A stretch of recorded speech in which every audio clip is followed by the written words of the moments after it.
Bienvenidos comunidad, continuamos con la serie de aviones diseñados y fabricados en la actual FADEA.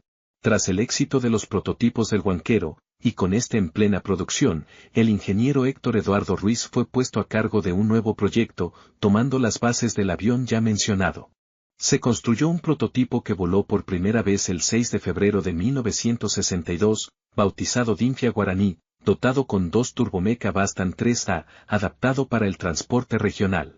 El nuevo avión, que conservó el 20% de la estructura de su predecesor, era básicamente una versión más refinada provista de ala enteramente metálica, conservando la bideriva del Huanquero, pero con capacidad para un máximo de 15 pasajeros. El Guaraní tiene el logro de ser el primer avión latinoamericano en ser construido con motores turbohélices. Un año después, un 23 de abril de 1963, voló un nuevo prototipo, mejorado, denominado Dinfia IA-50 Guaraní 2, de aspecto muy diferente, con una sola deriva aflechada y la sección trasera del fuselaje más corta. Este modelo introdujo un equipo descielador y los turbohélices Bastan 6A, más potentes que los de su predecesor. El Guaraní 2 fue presentado oficialmente a las autoridades nacionales el 11 de diciembre de 1963, con la matrícula LBX-27. El avión fue concebido para cubrir el sector de transporte ligero argentino, con prestaciones comparables a la de aviones extranjeros de su categoría. Para cumplir tales requisitos, todo su proceso de desarrollo se ajustó a las normas internacionales de Francia y Estados Unidos. Incluso se trasladó al Guaraní 2 a Europa, para completar algunos ensayos requeridos y para la calificación en vuelo por parte de los organismos técnicos franceses. El 21 de mayo de 1965, el TX-01 voló a París para exponerlo en Le Bourget, y luego someterlo a ensayos de aeronavegabilidad en IS-3. Siendo un avión de corto alcance, el aparato argentino hizo escalas en Río de Janeiro, Recife, Dakar y Madrid, convirtiéndose en la primera aeronave de diseño latinoamericano en cruzar el Atlántico, y el primero de este origen en ser expuesto en Le Bourget, donde obtuvo la segunda mención especial presentada ese año. En 1966, el presidente Arturo Illia fue derrocado por la Revolución Argentina, encabezada por el vencedor de los enfrentamientos entre azules y colorados, el general Juan Carlos Onganía, por lo que este nuevo gobierno, en 1967, reorganizó el conglomerado de empresas Dinfia, transfiriéndolo al ámbito del Comando de Materiales de la Fuerza Aérea, constituyendo el Área Materiales Córdoba, o AMC. El G2, como se lo empezó a denominar entonces, en 1968 realizó un vuelo de ida y vuelta desde Río Gallegos a la base argentina de la Antártida, utilizando tanques de combustible suplementarios. La Fuerza Aérea fue el usuario militar de dicho avión, utilizándolo en versiones de transporte ejecutivo, relevamiento fotográfico y verificador de radioayuda, mientras que en el ámbito civil gubernamental, los G2 formaron parte del Ministerio de Bienestar Social, Servicio Penitenciario y Policía Federal, así como también distintas gobernaciones como las de Entre Ríos, Córdoba y Salta. Finalmente los últimos Guaraní 2 fueron retirados en la década del 90. En 1966, voló por primera vez el prototipo del IA-53 Mamboretá, Mantis religiosa en Guaraní, un avión agrícola de doble hélice. A pesar de las buenas prestaciones de la aeronave, esta no tuvo mucha demanda y solo se construyeron 3 prototipos, por lo que la FMA se dedicó a fabricar aeronaves agrícolas bajo licencia y a modificar aeronaves de diseño propio para dichos roles. Finalmente, el 20 de agosto de 1969, voló por primera vez el glorioso IA-58 Pucará, Fortaleza en Quechua, un bimotor de ataque y apoyo táctico de construcción enteramente metálica, diseñado para operar en pequeñas, y no necesariamente preparadas, pistas de tierra, en posiciones de combate adelantadas. El Pucará nació tras la necesidad de un avión contra insurgencia o COIN, de ahí sus características. El primer prototipo estaba equipado con 2 turbohélices estadounidenses, Garrett TPE 331 U-303, sin embargo, a los aparatos de serie se los equipó con las turbinas de origen francés, Turbomeca hasta SOU-16G. El proyecto estuvo a cargo de los ingenieros aeronáuticos, vicecomodoro Héctor Eduardo Ruiz, que era el jefe de ingeniería, y Aníbal Dreidemie. Su concepción se basó en 4 criterios fundamentales: flexibilidad de empleo, potencia de fuego, seguridad y simplicidad. Aunque inusual, no fue el único avión con estas características, ya que unos años antes, Las Fuerzas Armadas de los Estados Unidos presentaron un proyecto de un avión de ataque ligero y observación para la lucha en la jungla, dándole vida al North American Rockwell o B-10 Bronco. Tanto el Pucará como el Bronco compartían similitudes en su ala recta y angosta, los motores turbohélice, la cabina biplaza con asientos en tándem, asientos eyectables 00 Martin Baker, y una gran capacidad de carga de combate. Aunque son aviones concebidos con distintos requerimientos, el IA-58 también podía cumplir las funciones asignadas al OB-10 de control aéreo avanzado. Tras 2 prototipos se acordó la producción del modelo A, el cual mostró gran durabilidad y resistencia, presentando 3 puntos de anclaje para diversos armamentos como bombas y cohetes, más 4 ametralladoras FN Browning de 12,7 mm y 2 cañones hispano-suiza de 20 mm, pero sus motores de origen francés, aunque compatibles con otros en uso en aeronaves argentinas, demostraron dificultades de aceptación a la hora de comercializar externamente el avión. El Pucará entró en combate contra las guerrillas en Tucumán en 1975, cuando el gobierno de María Estela Martínez de Perón ordenó el uso de las fuerzas militares en el operativo Independencia. En 1978, el novedoso avión Coin fue presentado en el Festival de Farnborough, Reino Unido. Este ejemplar fue rematriculado a 19 y se le dotó de una aviónica acorde para cruzar el Atlántico. La modificación más distintiva de este Pucará sería el radar Bendix en el morro. Dotado de 3 tanques de combustible externos, el avión de fabricación nacional despegó de Córdoba y realizó 3 aterrizajes en Brasil, en Río de Janeiro, Recife y la isla de Fernando de Noronha. Después un aterrizaje en Cabo Verde, en la isla de Sal, para luego aterrizar 2 veces en España, primero en Las Palmas y luego en Sevilla, para finalmente cruzar el Canal de la Mancha y aterrizar primero en Lyneham y luego en Farnborough. Ese mismo año, Mauritania, un país africano, negoció la compra de 4 Pucarás, con opción a 8 más, además de soporte y formación a pilotos. Pero cuando la FMA llevaba construido ya 2 unidades, el presidente de Mauritania fue derrocado y el contrato cancelado, por lo que ambos aviones fueron incorporados a la Fuerza Aérea Argentina. Cabe destacar que el matriculado A518 se pudo ver por un tiempo con el esquema de pintura desértico preparado para ese país. En 1979 se presentó un prototipo de Pucará denominado IA-58 Pucará B, o Bravo, que voló por primera vez el 15 de mayo. El Pucará Bravo fue concebido para exportar, presentaba una aviónica mejorada, así como la sustitución de los cañones de 20 mm por unos DEFA de 30 mm. De ahí su característica panza y falta de pilón central. Solo se construyó un prototipo ya que no hubo demanda, y el mismo fue chatarreado en la década del 90. En 1981, la Fuerza Aérea Uruguaya se convirtió en el primer comprador extranjero del IA-58, adquiriendo un total de 6 unidades de la versión A, los cuales prestaron servicio durante 36 años hasta su baja en 2016. En 1982 la Gesta de Malvinas presentó el teatro de operaciones ideal para explotar todo el potencial del Pucará, ya que su robustez le permitió operar en pistas poco preparadas, y cubrir el terreno en los diferentes combates ocurridos en las islas, apoyando a las posiciones defensivas con sus cohetes y bombas de napalm. Se perdieron 23 aparatos, entre derribados, dañados y capturados, y 3 pilotos murieron, ellos fueron el teniente Daniel Hukic, el alférez Mario Balco y el teniente Miguel Jiménez, este último autor del derribo de un helicóptero Scout Mk-1. El Pucará fue el único avión de diseño y producción argentino que combatió en un conflicto internacional, llegando a producirse para esa fecha un estimado de 60 unidades.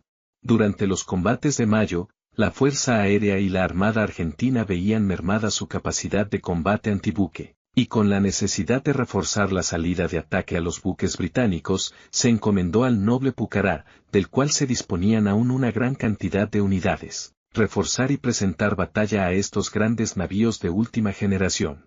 Para ello, el AX-04, un Pucará de ensayo de armamento y sistemas, fue trasladado a la base aeronaval Comandante Espora de Bahía Blanca, con la misión de probar el torpedo Mk-13, el arma aeronaval más utilizada por la Marina estadounidense durante la Segunda Guerra Mundial. De hecho, la última vez que un avión realizó un ataque de torpedos fue en 1951, durante la Guerra de Corea, pero ahora, 31 años después, La necesidad argentina revivía una postal de antaño.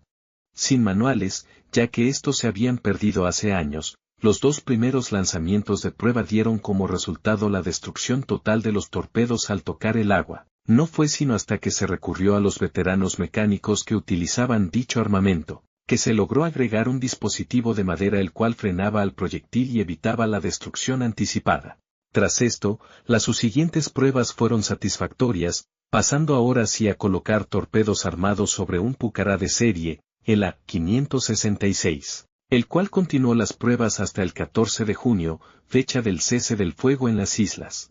El proyecto del Pucará torpedero terminó ese mismo día, aunque en la teoría un ataque de ese estilo podría haber surtido efecto. El resultado en un hipotético caso real hubiera sido dudoso. Tras la guerra, la FMA intentó capitalizar las experiencias obtenidas en el combate, junto a la experiencia de desarrollo del Pucará Bravo, y dio nacimiento a la tercera versión del Pucará, el IA-58C, o Charlie, una versión con aviónica mejorada, monoplaza, con capacidad para portar misiles y un cañón DEFA de 30 mm reemplazando dos de las 4 ametralladoras de 12,7 mm. En 1984 se presentó una maqueta conceptual, utilizando el fuselaje modificado del Pucará Bravo. Con esto la FMA esperaba atraer la atención de las autoridades, pero el gobierno de Raúl Alfonsín no estaba interesado en invertir en armamento. A pesar de la falta de interés, la fábrica aprobó la construcción del prototipo, el cual voló un año después. Tras las pruebas, se demostró el mayor potencial del modelo. En base a esto la propia FMA le propuso a la Fuerza Aérea la conversión de 30 células existentes a la versión Charlie, ofreciendo la ventaja de trabajar sobre unidades ya existentes, acortando el tiempo y sobre todo el costo. Pero una vez más se encontraron con la negativa de las autoridades. El prototipo continuó volando hasta 1989, cuando quedó permanentemente en tierra, siendo canibalizado progresivamente hasta ser abandonado a la intemperie. No fue sino hasta la compra de la FMA por parte de Lockheed Martin en los 90, que su fuselaje fue recuperado y completado una vez más. En 1983 otro país africano, en este caso la República Centroafricana, negoció la compra de 2 Pucarás, pero poco después canceló el contrato. Ese mismo año Venezuela firmó un contrato por 24 unidades equipadas con motores TPE 331-11-601W, pero nuevamente la compra no se pudo realizar ya que adquirieron los OB-10 Bronco estadounidenses a un mejor precio. En 1985, Irak firmó un contrato por 20 unidades, con opción a 20 más, que posteriormente fue disuelto debido a diferencias políticas. Un año después Bolivia solicitó 12 aviones, pero no se llegó a ningún acuerdo. En 1987, Irán negoció la compra de 60 aviones, aumentando unos meses después el monto a 110 unidades, pero finalmente no se realizó ninguna orden de compra. Ese mismo año, la ex República de Zaire, hoy parte del Congo, negoció la adquisición de 6 unidades, pero sin concretar ninguna compra. En 1989 Colombia se convirtió en el segundo comprador del IA-58, adquiriendo 3 unidades para el combate contra el narcotráfico y la guerrilla. La vida útil de los Pucará colombianos fue corta, quedando fuera de servicio en 1998 por falta de repuestos. Los 3 Pucará, ya totalmente inoperativos, fueron donados a Uruguay junto con algunos repuestos en 2008. En 1990, Brasil presentó el proyecto CIBAM, el sistema de vigilancia de la Amazonia, y requería de un avión de vigilancia y contrainsurgencia similar al Pucará, por lo que comenzó la negociación por 30 aviones, pero finalmente se decantó por el desarrollo propio, dando nacimiento al Super Tucano. En 1991, Paraguay negoció la compra de 4 Pucarás, pero sin llegar a firmar ningún contrato.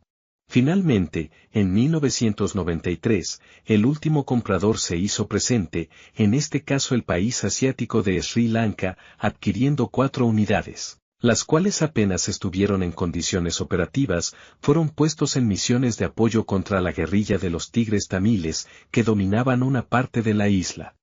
El intenso calor y la elevada humedad, sumados a la excesiva utilización, fueron degradando las unidades rápidamente. 2 aparatos fueron destruidos durante las operaciones, uno en 1994, y el otro en 1997. Así, hacia 1998 fueron retirados de servicio cuando solamente quedaban 2 de los 4 originales. Durante el gobierno de Carlos Saúl Menem, en 1994, el Ministerio de Defensa suscribió un acuerdo de concesión del área de materiales Córdoba, por el término de 25 años, con la empresa estadounidense Lockheed Martin, pasando la fábrica a denominarse Lockheed Martin Aircraft Argentina S.A. Bajo esta nueva administración, varias unidades de Pucará recibieron mejoras ligeras en sus sistemas de navegación, pasando a formar parte de los denominados IA-58D o Delta. Tanto la versión A, como la nueva versión D, prestaron servicio hasta su baja en 2019, luego de 45 años. En 2009, bajo el gobierno de Cristina Fernández, el Congreso autorizó la recompra de las acciones de Lockheed Martin Aircraft Argentina, reestatizando la fábrica de aviones, bautizando la Fábrica Argentina de Aviones Brigadier San Martín, o FADEA. Al discontinuarse la fabricación del motor turbomeca Astazou, FADEA empezó a tener problemas para adquirir los repuestos. Debido a esto y teniendo en cuenta la gran cantidad de horas remanentes de las células, se encaró la remotorización del IA-58. Seleccionando a Israel Aerospace Industries, o IAI, en 2012, para la adaptación del motor PT6A62, con hélices Hartzell de 4 palas. El prototipo, denominado IA-58H Pucará II, voló por primera vez en 2015. Se buscaba remotorizar toda la flota de Pucarás, modernizándolos también con un sistema integral de navegación y ataque, para dotarlos de mayores capacidades operativas. Pero la llegada de un nuevo gobierno ese mismo año, redujo significativamente el presupuesto para las pruebas del prototipo, suspendiendo totalmente las actividades en 2017. Finalmente, en 2019, bajo la nueva necesidad de obtener una plataforma con capacidad de vigilancia e inteligencia, principalmente orientada al control aeroespacial de la frontera norte, reflotó el proyecto del Pucará II, rebautizando al prototipo como IA-58H Pucará Fénix. El programa Fénix abarca el cambio de motores, una nueva suite aviónica, modificación de la cabina trasera y reemplazo de obsolencias. El diseño y desarrollo de los nuevos sistemas serían efectuados íntegramente en las instalaciones de FADEA. El principal equipamiento que incorporará el Fénix consiste en el pod multisensor, mediante la integración del sistema POA y el radar AESA de INVAP. El sistema denominado POA, Pod de Observación Aérea, desarrollado específicamente por la empresa cordobesa FixView, consiste en una torreta giroestabilizada multisensor FB300. Integrada en una estructura portante con sistema de sujeción. El FB300 contará con un telémetro láser, cámaras HDR, las cuales le brindarán diversos rangos de detección, reconocimiento e identificación tanto en condiciones diurnas, nocturnas, y con climatología adversa. En cuanto al radar, del tipo AESA, la empresa INVAP desarrolló un pod denominado Modelo de Evaluación Tecnológica, o MET-1. El cual ha sido evaluado inicialmente en el Pucará matrícula A582, unidad que no fue remotorizada. Hasta aquí el final del video, en el próximo entraremos en la fase final de la serie, con algunos proyectos inconclusos y la concepción del entrenador Pampa. Hasta pronto.